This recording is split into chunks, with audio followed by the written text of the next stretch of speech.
Que la paix, si possible, soit sur chacun d'entre vous.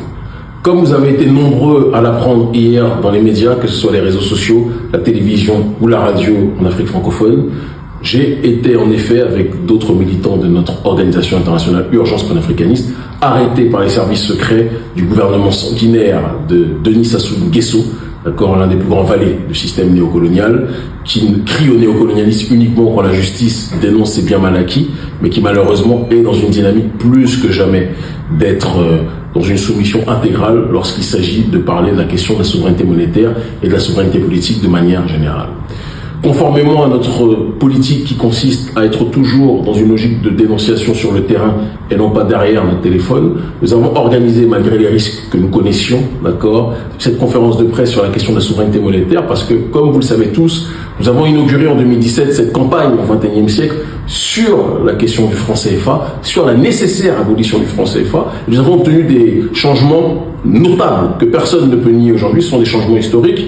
Initialement, le représentant de la Banque de France siégeait à l'intérieur de la Banque centrale des États d'Afrique de l'Ouest. Suite à nos mobilisations, le représentant de la Banque de France n'a plus le droit de siéger dans les réunions de la Banque centrale des États d'Afrique de l'Ouest. Il avait le droit de veto sur les décisions de la Banque centrale. Suite à nos mobilisations, il n'a plus le droit de veto. Je pense que c'est très important quand même qu'on puisse informer le grand public sur ces questions.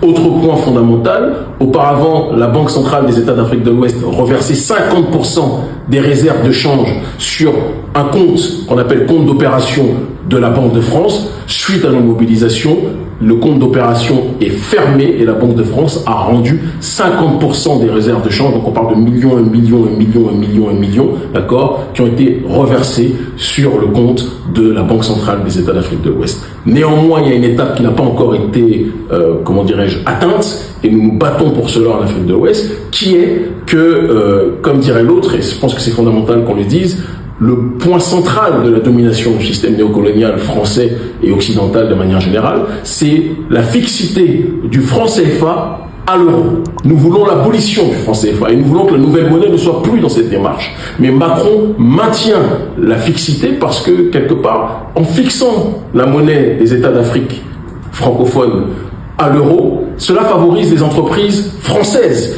d'accord, puisque l'euro est une monnaie beaucoup trop forte pour nos économies locales et cela anéantit le processus de compétitivité de nos pays dans leur ensemble. Et ça, c'est quelque chose qu'on doit être capable de comprendre, d'entendre, d'intégrer si on veut être dans une dynamique d'avancée. Et donc, nous voulons un taux de change flexible, arrimer à un panier à devises pour pouvoir maîtriser la fluctuation de nos économies et que celles-ci soient en adéquation justement avec le système monétaire dans lequel on est installé. Mais en Afrique centrale, on n'est même pas dans les questions que je viens d'évoquer. En Afrique centrale, le représentant de la Banque de France a toujours le droit de veto à l'intérieur de nos banques, de notre banque centrale, d'accord ? En Afrique centrale, les comptes d'opération à l'intérieur desquels 50% des réserves d'échange de la Banque centrale des États d'Afrique centrale sont toujours reversés sur donc le compte d'opération du Trésor français de la Banque de France. D'accord ? Et évidemment, le taux de fixité est toujours maintenu. Nous ne pouvons pas l'accepter parce que nous faisons partie de ceux qui savons et qui disons que sans souveraineté monétaire, il ne pourra pas y avoir de souveraineté politique. Car celui qui contrôle votre logique monétaire contrôlera votre réalité politique. C'est aussi simple que cela. Et il ne peut pas avoir d'indépendance. Certains vous parlent de développement, mais il ne peut pas avoir de développement réel.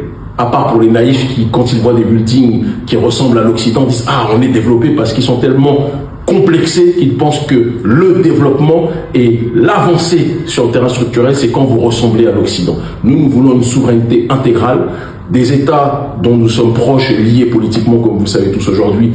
De l'AES sont en train de travailler rigoureusement sur la structuration d'une nouvelle monnaie. En Afrique de l'Ouest, il y a un débat aujourd'hui entre les États anglophones qui veulent un écho à taux de change flexible arrimé à un panier à devises, là où Macron fait le forcing avec son caniche Ouattara et son autre caniche Patrice Talon, pour qu'il y ait un taux de change fixe, toujours arrimé à l'euro pour favoriser les entreprises françaises. Et donc, c'était dans ce cadre-là qu'on était hier dans cette conférence de presse à Brazzaville avec des sympathisants qui, eux aussi, au Congo, veulent un changement structurel en ce qui concerne la question de la souveraineté monétaire. Les services secrets des tyrans Sassou Nguesso ont paniqué, se sont agités, nous ont capturés, m'ont interrogé pendant 3-4 heures, d'accord ?